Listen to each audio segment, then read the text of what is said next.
በእሳት ላይ እሳት ልብ አንጠልጣይ የህይወት ታሪክ ክፍል 13 ደራሲ ሰሚራ ሰምሃን ተራኪ ረዚቃ መሐመድ።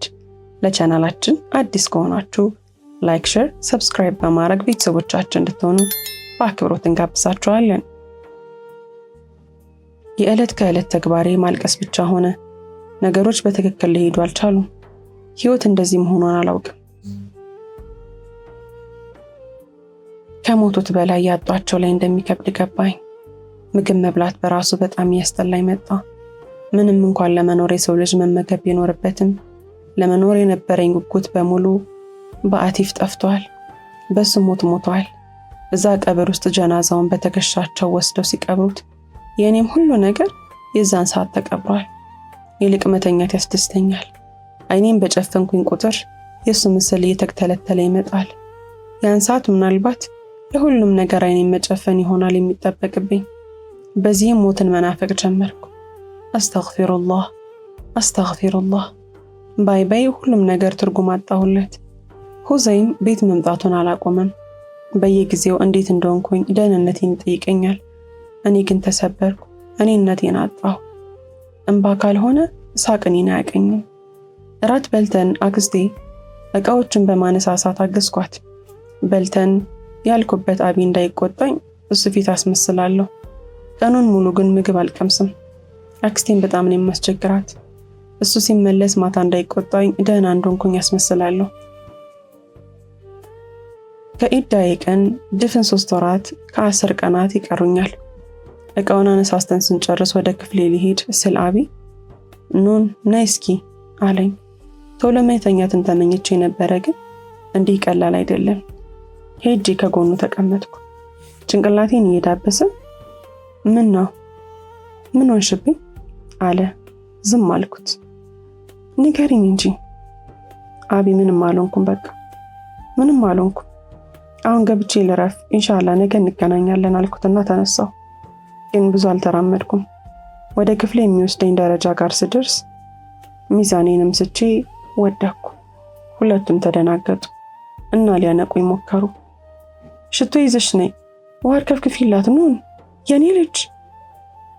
የለም፣ ከነበርኩበት መንቃት ባይቻለኝም አንዳንድ ግግሮች ግን ይሰሙኝ ነበር። ደሟ ከመደበኛ ወርዷል። የልብ ምቷ እየወረደ ነው። ሰውነቷ ማበጥ ጀምሯል። ወይኔ አቅማጣችብን እኮ፣ እባክሽ ጠንከር በይ። ነርሶችና 2 ዶክተሮች ወደ አይሲዩ ክፍል ሲወስዱኝ የሚነጋገሩት ቃል ነው። ተጣድፈው ኦክሲጅን ጠቀኑልኝና ሌሎች ተጨማሪ ተግባራቶችን ማከናወን ጀመሩ። አተነፋፈሴ ትክክል አልነበረም። እኔ አንድም ቀን እንዲሆናል ብዬ አስቤ አላውቅም። በደቂቃ ውስጥ ብዙ ነገር ሆንኩኝ፣ ተቀያየርኩኝ። ነርሷ ደረቴን መጫን ጀመረች። ልክ ሞትን ጎብኝቶ እንደተመለሰ ሰው ነው የሆንኩት። ሌሊቱ እንዲህ አልፎ ንጋት ተቃረበ። ሆስፒታል ውስጥ አደርን። ኢራና አክስቴ ወንበር ላይ ተኝተው ወንድሜና አቢ ደግሞ ተቀምጠው ስነቃ ልፍስፍስ ብዬ ነበር። ተቀያሪዋ ነርስ ገባችና ነጋሽ? አዎ በሚል ጭንቅላቴን ለማንቀሳቀስ ሞከርኩ። እሷም እጇን አሳርፋ የሙቀት መጠኔን ከመለከተችልኝ በኋላ ወንበር ጎትታ አጠገቤ ተቀመጠች። በአይኖቼ ወደ እሷ ማተርኩ። ለምንድን ነው ምግብ የማትወስጂው? ማታ ምን ያህል ችግር ሆነሽብን እንደነበር ታውቂያለሽ? ውስጥሽ ከፈሳሽ በስተቀር ምንም ነገር የለውም። እህትሽን ለማናገር ስሞክር ባለቤትሽን በጣም በቅርቡ እንዳጣሽ አጫወተችኝና በሱ ምክንያት እንዲህ እንደሆንሽ ጀመር። ለምን ስትለኝ እንባዬ መፍሰስ ጀመረ። እባክሽ አታልቅሽ፣ ግን እንዲህ መሆን የለብሽም። አንቺ በሱ ሞት እንዲህ ስትሆኝ በትላንትናው ዕለት እንባቸውን ሲያፈሱ የነበሩት አባትሽ አያሳዝኑሽም? ባልሽ እኮ አንድ ነፍስ ነው ይዞ ሄደው። አንቺ ብትሞች ደግሞ አስበሻል? ብዙ ነፍስ ይዘሽ ትሄጃለሽ። በዙሪያሽ ብዙ ሰዎች አሉ በአንቺ መኖር የሚኖሩ፣ በአንቺ ሞትን በተመሳሳይ የሚሞቱ። ምንም እንኳን ለነሱ ባታስቢ አዲስ ሰው እየጠበቀሽ ነው። አንቺን የሚፈልግ፣ ፍቅርሽን የሚፈልግ፣ ይህንን ታሪክ የሚቀይረው አዲስ ሰው። ለሱ ኑሪለት። አልገባኝም። ማን ነው ደግሞ እሱ? አየሽ ፊትሽ እንዴት እንደተመለሰ። ስታውቂ ደግሞ ይበልጥ ትቀየራለሽ። መኖር ትጓጊያለሽ፣ ትናፍቂያለሽ። የአንቺ ምድር ላይ መቅረት ምን ያህል ዋጋ እንዳለው ትረጃለሽ። እባክሽ ነርስ ንገሪኝ፣ አልገባኝም። ስለምንድን ነው የምታወሪው አልኳት ለመነሳት እየሞከርኩ። እሷም ከወንበሩ ተነስታ ራስሽን አታድክሚ፣ ይልቅ መንቃትሽን ላሳውቃቸው ይገባል ብላኝ ወጣች። ከደቂቃዎች በኋላ ሁሉም በአንድነት ከአንድ ዶክተር ጋር ገቡ። አቢ ፈጥኖ መጡ እያቀፈኝ አልሐምዱሊላህ እያለ ግንባሬን ሳመኝ። ከዛ ቀጥሎ ሁሉም እየመጡ አቀፉኝና ዶክተሩም ለመናገር ስላለሁበት ሁኔታ ሲዘጋጅ ወንድሜ አምር ከጎኔ ተቀምጦ እንዳቀፈኝ ቀን አለ። ዶክተሩ ትንሹ መልአክ ነው ያዳነሽ። በእውነት የትናንቱን የመሰለ ሕክምና በብዛት ከ50% ወደ 3 ነው የሚሆኑ ሰዎችን ማዳን የሚቻለው። እንደዚህም ሰበብ ብላችሁ ልነግራችሁ የቻልኩት የማታውን ጭንቀታችሁን አይቼ ነው። ቀጣይ ስለምናደርገው ነገር ማወቅ ስላለባችሁን ጭምር ነው። የሁላችንም አይን ወደ ቆመው ዶክተር ሽቅብ ተከታተሉ። ክፍሉ በአንዲት የዶክተር ንግግር ድብልቅልቅ ወጣ። እኔ የተፈጠረ ያለውን ፈዝዤ ከመመልከት ውጪ ምንም ነገር ማለት አልቻልኩም። ዶክተሩ የተናገረው ቃል ደርሶ ጆሮዬ ላይ ያቃጭላል። በፍጥነትም አንዳች ትውስታ ወደ አእምሮ የተተለተለ መጣ። አቢን ከበን የምሽቱን ሐዲስ እየሰማን ነበር።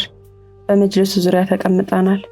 አቲፍ ደግሞ ደረቴ ላይ ተኝቶ ከመጣው እንቅልፍ ጋር ሐዲሱን ለመስማት የተከለ ነው። ነቢያችን መሐመድ አለይሂ ሰላቱ ሰላም ስለ ሴት ልጃቸው ዘይነብና ስለ ቁረይሹ ባሏ አቡል አስ ኢብኑ ረባህ ረዲየላሁ ዐንሁ ነበር። በኢስላም ታሪክ በጣም መሳጭ የፍቅር ታሪክ የነሱ ይመስለኛል። እናውም ጭምር ለ6 ዓመታት እንዲሰልም ጠብቀው እምቢ ብሎ በሰለመ ሰዓት ደግሞ አግባብቷት በሞት እንዳጣት ይታወቃል። እሱን ስንሰማ አምሽተን ወደ የመኝታ ክፍላችን ተበታተንን። ከመልበሻው መስታወት ትይዩ ተቀምጬ ፀጉሬን እያበጠርኩኝ እንዳለ ነበር አቲፍ አንድ ወረቀት ይዞ የመጣ። አሁን ደግሞ የድሮን አልጂን መሆን ጀምሯል።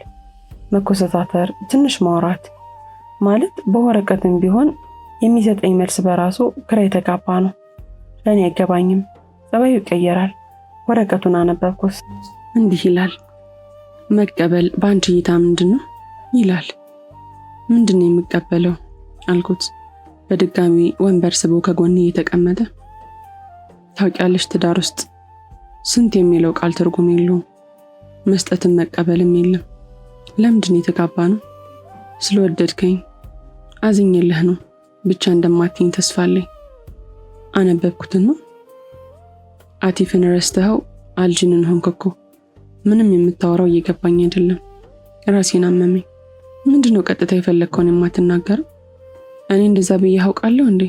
ትዳር ከሐዘኔታ ጋር ምን አገናኘው? አሁን ደክሞኛል። ነገም የሆስፒታል ቀጠሮ አለብን። ከሂራ ጋር ደግሞ የሥራ ቦታ ጓደኛችን ወልዳለች። እሷን ለማየት እንሄዳለን። ስለዚህ አላህ በሰላም ያሳድረን። ካሳደረን ብዙ ልሰራቸው የሚገቡ ነገሮች አሉ። ቀኑ በራሱ የሚያበቃ ይመስለኛል። ስለዚህ በጊዜ እንረፍ። ከተቻለ ጥያቄህን ለነገ አስቀምጠውና ነገ መልስልሃለሁ። ካልደከመህ ጽፈ የአምፖሉ ሳጥን ላይ አስቀምጠው። ከተብሎ ሳቀ። እኔም ራሱ ንግግር ያሳቀኝና እየለፈለፍኩ ስቀባቸው የቆየሁትን ክሬሞችን አስተካክዬ ወደ አልጋው ሲሄድ አቲፍ ተነስቶ ወደ ራሱ ጎተተኝ። ከዛ በኋላ ያለው አይነገርም። ከፈጅር በፊት ስነቃ አቲፍ አልነቃም።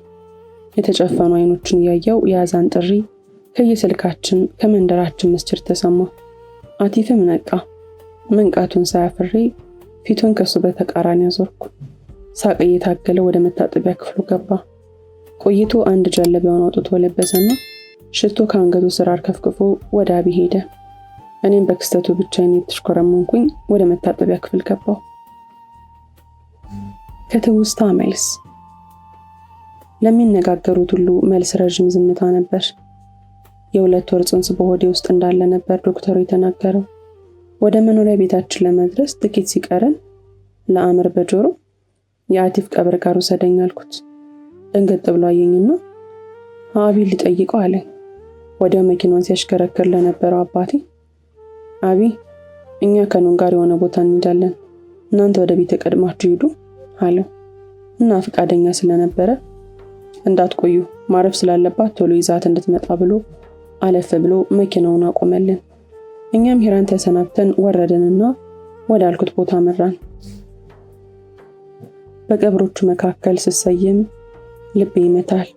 አምር ካጠገቤ ሆኖ ቀብሩን አመላከተኝ። ምንም አላልኩም፣ ብቻ የቀብሩ አፈር ትንሽ እንደመድረቅ ስላለ በዛው አካባቢ ከመምጣታችን በፊት ውሃ ገዝተን ስለነበረ እሱን አርከፍክፌ አፈሩን አረጠብኩትና ግራ እጄን ሆዴ ላይ ጭኜ እጄን ደግሞ የቀብሩ አፈር ላይ አሳርፌ ልጅህን ተዋወቀው አልኩ። ብቻዬን፣ አባትም ልጅም አብረውኝ አይደሉም። ሁለቱም የሚናፈቅ ዓለም ውስጥ ናቸው። አባት ሞተዋል፣ ልጅ ደግሞ አልተወለድም። ሁለቱም እዚች ዓለም ላይ የሉም፣ አልተያዩም፣ አልተገናኙም። ግን በእኔ መንፈስ ውስጥ አሉ። ወዲያውን ባይን ጠራርጌ ከአምር ጋር ዱዓ አድርገን ተመለስን። ከዛ በኋላ ትንሽ ተረጋጋው። ቢያንስ አሁን ላይ የምኖርበት ምክንያት አለኝ። ልጅ አላህ ሆይ ሐቁን የምወጣው አድርገኝ። የአቲፍን ነፍስ የጀነት አድርግልኝ። ለኖረባቸው ጊዜያት አውቆም ሆነ ሳውቅ ላጠፋቸው ነገሮች ሁሉ ማህርታህን አትንፈገው። እኔንም ደካማ አታድርገኝ። ማረኝ፣ እዘንልኝ። ሕይወቴን በኢባዳ ሞቴን በሸሃዳ ከንጹህ ባሪያዎች ተርታ ከተመሰከረላቸው በአንተ ጥላ ስር ከሚሆኑት አንተነትህን ብቻ በነፍሳቸው ላይ ከከተብክባቸው ባሪያዎች ጋር ሰብስበኝ። ከመስገጃዬ ላይ ተነስቼ ወደ በረንዳው ወጣሁ። አመሻሽ ቢሆንም አየሩ በመቀዝቀዝ ሳይሆን በመለስለስ ውስጥ ነበር። እንባይን ጠረግ አድርጌ ፈገግ አልኩ። ምንም ነገር አቲፍም ቢሆን እንኳን በሕይወቴ እንድጸጸት አድርጎኝ ያውቅ። ሁሉም ጊዜያቶች ከሱ ጋር አሳለፍኳቸው ውብ ነበሩ።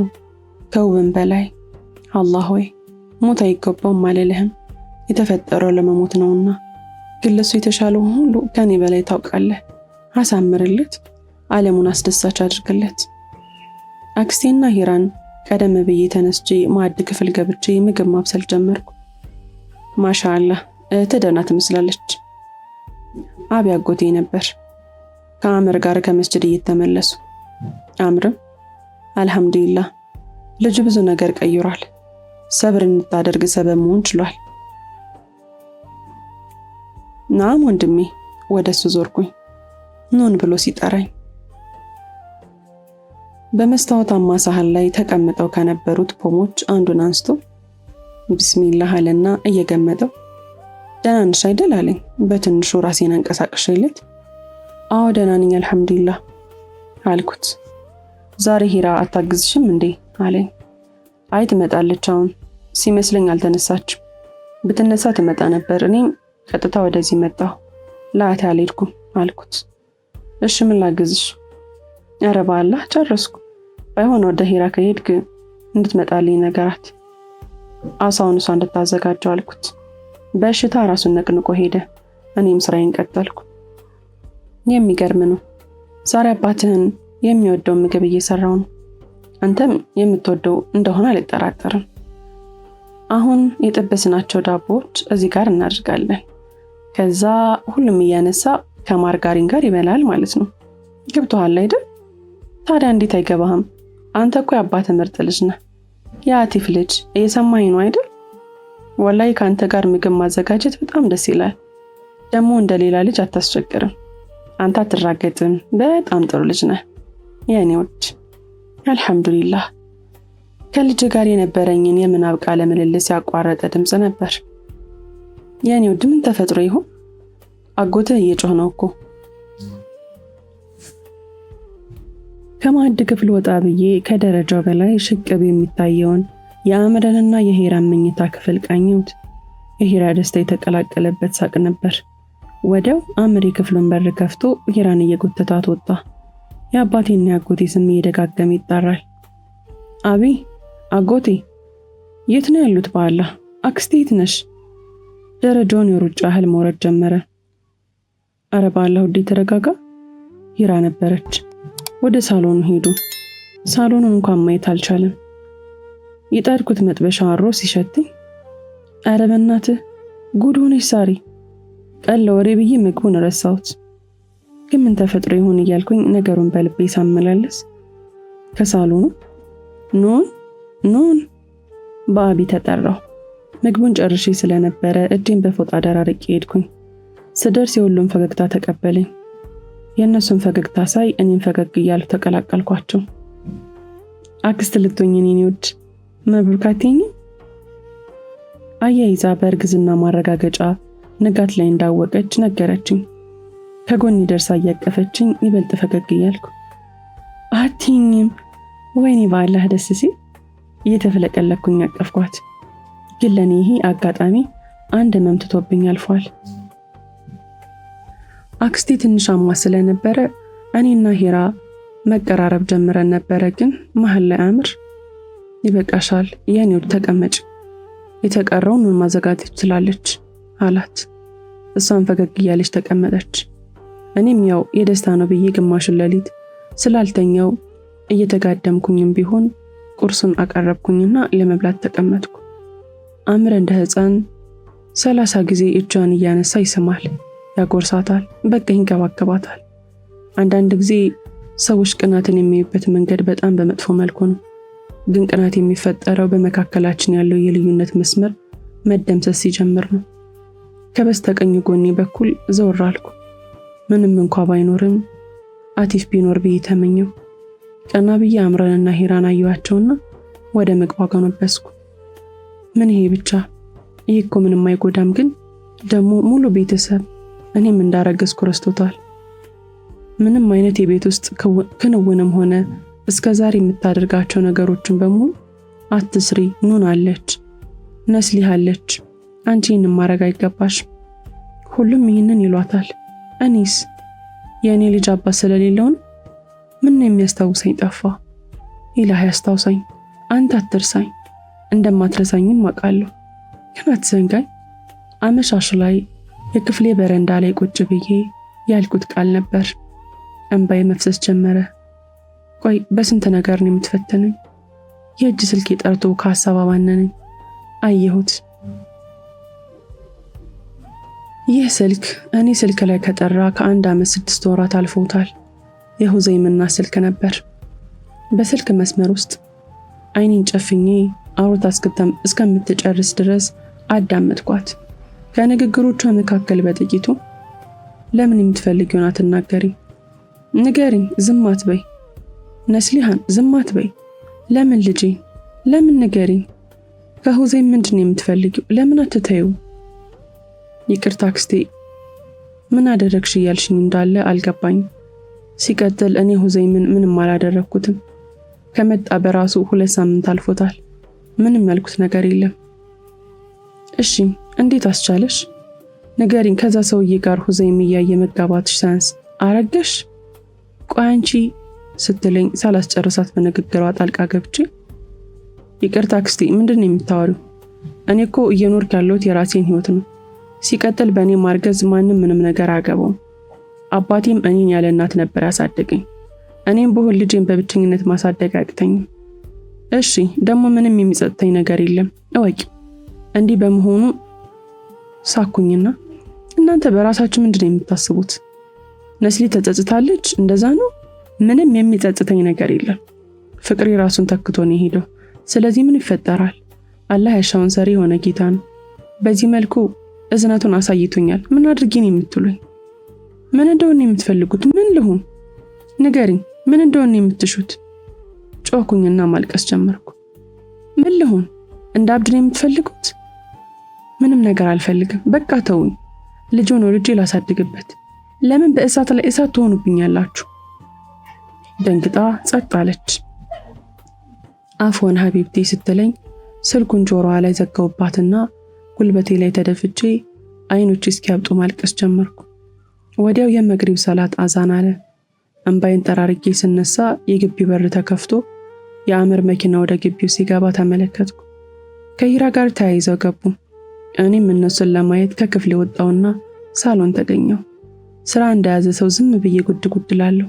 የመጅሊሱን መከዳ ሳስተካክል አምር ሂራን ይዟት መጣና መጅሊስ ላይ እንድትቀመጥ ረድቷት አማረኝ ብላ ያመጣላትን የወይራ ፍሬ ሰጣትና እሱን መብላት ጀመረች።